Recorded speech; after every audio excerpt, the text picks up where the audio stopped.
حالیہ دنوں میں ایک واقعہ انڈیا میں رونما پذیر ہوا، پہلگام میں، جہاں پر بہت سے لوگوں کو مار دیا گیا۔ اس واقعے کے بعد انڈیا نے ٹھانی کہ واقعہ پاکستان نے کیا ہے، لہٰذا اب ہم اس کے اوپر جنگ مسلط کریں گے۔ آبی جارحیت کی گئی کہ پانی کو بند کیا جائے، کبھی پانی کو چھوڑا جائے، جو ٹوٹکے وہ استعمال کر سکتا تھا اس نے کیے۔ ہم سب سے پہلے تو اس واقعے کی مذمت کرتے ہیں۔ انسان دنیا کے کسی کونے میں ظلم کر کے، بربریت کر کے مارا جائے، ہم اس کی کبھی بھی اس کی حمایت نہیں کریں گے، ہم اس کی نفی کریں گے۔ لیکن ہم ساتھ ہی ساتھ جو شعور رکھنے والے لوگ ہیں ان کو کہیں گے کہ اپنی عقلوں پہ لگے ہوئے زنگ کو دھوئیں، اور ذرا سوچیں کہ پاکستان کو کیا ضرورت پڑی تھی وہاں پر جا کے حرکت کرنے کی، کوئی تک بنتی تھی؟ یہ صرف وجہ یہ ہوئی کہ چند دن پہلے آرمی چیف صاحب نے ایک کانفرنس کی، انہوں نے اس میں تھوڑا پاؤں دبایا، انہوں نے کہا کہ ہم فلسطین کے معاملے میں بالکل ہمارا ایک موقف موجود ہے۔ یہ بات وہ کرتے گئے، اور چونکہ فلسطین کے حق میں کرتی ہوئی بات سمجھیں کہ اسرائیل کے خلاف جاتی ہے، ساتھ ہی پہلگام والا واقعہ ہوتا ہے، اور ساتھ ہی ہمارے اوپر جنگ مسلط کرنے کی بات کر دی جاتی ہے، تاکہ توجہ وہاں سے ہٹائی جائے اور اس طرف لگا دی جائے۔ ابھی پچھلے 7-8 دنوں سے آپ دیکھیں میڈیا پہ فلسطین والا معاملہ ہی نہیں چل رہا، معاملہ بالکل دبا دیا گیا۔ ابھی صرف پہلگام والا کیا ہے کہ اب پاکستان کی اور انڈیا کی جنگ چھڑ جائے گی، اور جنگ ہو یا نہ ہو، جو دونوں طرف کی افواج ہیں وہ بالکل ہی سمجھتی ہیں کہ جنگ ہوئی تو بچے گا کچھ بھی نہیں، اگر ادھر کچھ نہیں بچے گا تو ادھر بھی نہیں بچے گا۔ یہ پرانے زمانے کی جنگ نہیں ہے کہ 4 لوگ جیسے تلواریں لے کے آئے، 4 لوگ ادھر سے آئے، عورتیں بچے سائیڈ میں محفوظ کر دیے اور آپس میں لڑ گئے، تو پھر پتہ چل گیا فاتح کون تھا۔ اس جنگ میں تو ایک بٹن دبانا ہے، دوسری طرف کا پورا علاقہ تباہ ہو جائے گا، اور ادھر سے ایک میزائل چلنا ہے، نہ ہوری تمیز کرے گا کہ وہاں پر مسلمانوں کا گھر موجود ہے، اور نہ وہاں سے پرتھوی یہ تمیز کرے گا۔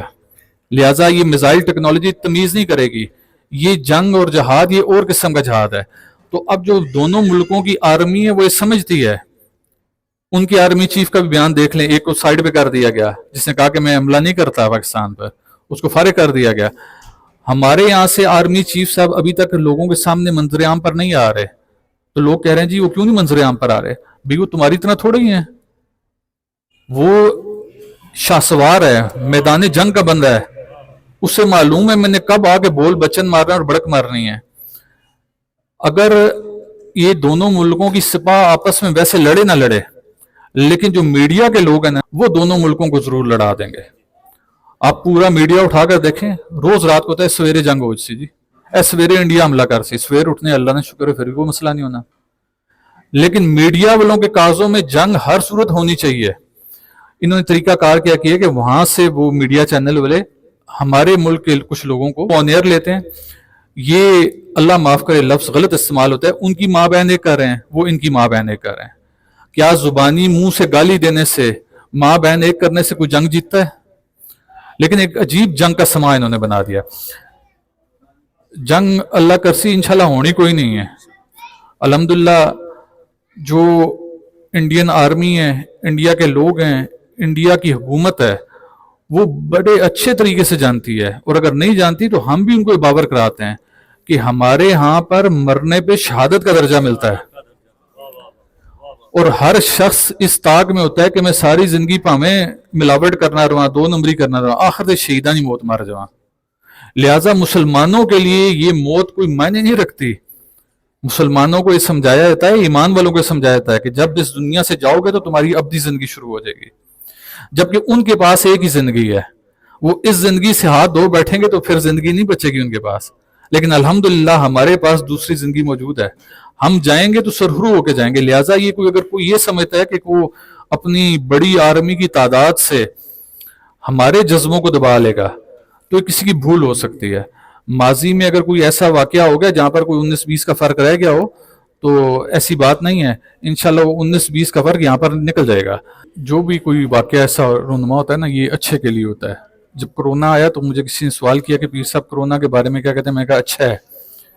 اب لوگ مر رہے تھے ایک سائڈ پہ، تو اس نے کہا کہ پیر صاحب یہ تو بڑی عجیب بات نہیں ہے، آپ کہہ رہے ایک طرف لوگ مر رہے ہیں، آپ کہہ رہے ہیں کرونا اچھا ہے۔ میں کہا کرونا نے ایک کام کیا کہ جس شخص کو میں نے کبھی نماز پڑھتے ہوئے دیکھا تھا، اس کو میں نے چھت کے اوپر تسبیح کرتے ہوئے دیکھا ہے، کہ اس کرونا کے ڈر نے انسان کو اللہ کے قریب کر دیا. تو یہ جو جب اس طرح کی جنگ کے معاملات ہوتے ہیں نا تو اس میں بھی آپ کا اندر کا پتہ چل جاتا ہے. آپ کو یہ معلوم پڑتا ہے کہ کتنے پڑوسی ممالک ہمارے ساتھ ہیں, کتنے اسلام کا نام لینے والے ممالک ہمارے ساتھ ہیں, کتنے کلمہ گو ممالک جو بظاہر طور پہ مسلمان ہیں, اسلام کا لبادہ اوڑے ہوئے ہیں, کیا ان میں ایمان کی رتی ذرا بھی موجود ہے کہ نہیں ہے. اس کی اپنی بارڈرز کی بات آئی تو کون سا اسلامی ملک ہے جو سامنے آیا ہو؟ کوئی ایسا اسلامی ملک بتا دیں جس نے کھل کر آ کر انڈیا کے خلاف کوئی بیان دیا ہو. لہٰذا یہ آپ لوگ اپنے ذہن سے چیز نکال دیں کہ کوئی مشکل وقت پڑا تو آپ کی مدد کے لیے فلاں اسلامی ملک آ جائے گا. جتھے اگ بلنی سے کتھے ہی ہونا, اپنی جنگ آپے نپٹاسو, اپنی لڑائیاں آپے لڑسو, ہے کوئی نہیں آن لگا.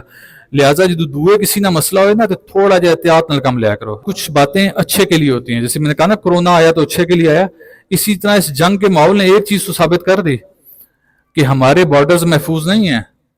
لہٰذا پہلے اپنی ملک کی آرمی کے اوپر, اپنے ملک کے اوپر بات کرنے سے پہلے یہ سوچیں کہ ہم اتنے بھی مضبوط نہیں ہیں کہ ہم 3 محاذوں پر لڑیں گے.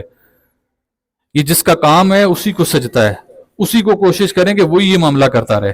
اپنی رائے اپنا مشورہ ضرور دیں, لیکن کسی کو اتنا زیادہ بلبلہ اور جوش پیدا کرنے کی کوشش نہ کریں کہ آپ اس کی تصدیق کرنا شروع کریں. یقیناً آخر میں ہمارا ایک پیغام ہوتا ہے, اور اس پیغام کے مطابق ہم امن کے داعی ہیں. ہم چاہتے ہیں کہ اللہ نے جو یہ نظام کائنات بنایا, اس دنیا کو آباد کیا, اس دنیا کو سجانے کے لیے 1 لاکھ کم و بیش 24,000 انبیاء کرام کو بھیجا. ہر صورت یہ کوشش کی کتابوں کے ذریعے, آسمانی صحیفوں کے ذریعے, انبیاء کرام کے ذریعے, اولیاء اللہ کے ذریعے, کہ کسی طریقے سے یہ مخلوق اس زمین کو آباد ہی رکھے, میرے مطابق, میرے حکم کے مطابق چلتی رہے, تاکہ میں اس کو اٹھانے کا کوئی بہانہ نہ لے کے سامنے آؤں. یہ چیزیں آپ لوگ دیکھتے آ رہے ہیں نا, تو ہم بھی اسی چیز کے قائل ہیں کہ جو دنیا اللہ نے آباد کی ہے اس کو اجاڑنے کا حق کسی انسان کے پاس نہیں ہے. لہٰذا جو جتنی اپنی حدود میں ہے وہ وہاں پر ہی رہے تو بہتر ہے. ٹریس پاس نہ کرے, دوسرے کی باؤنڈریز میں شامل ہونے کی کوشش نہ کرے.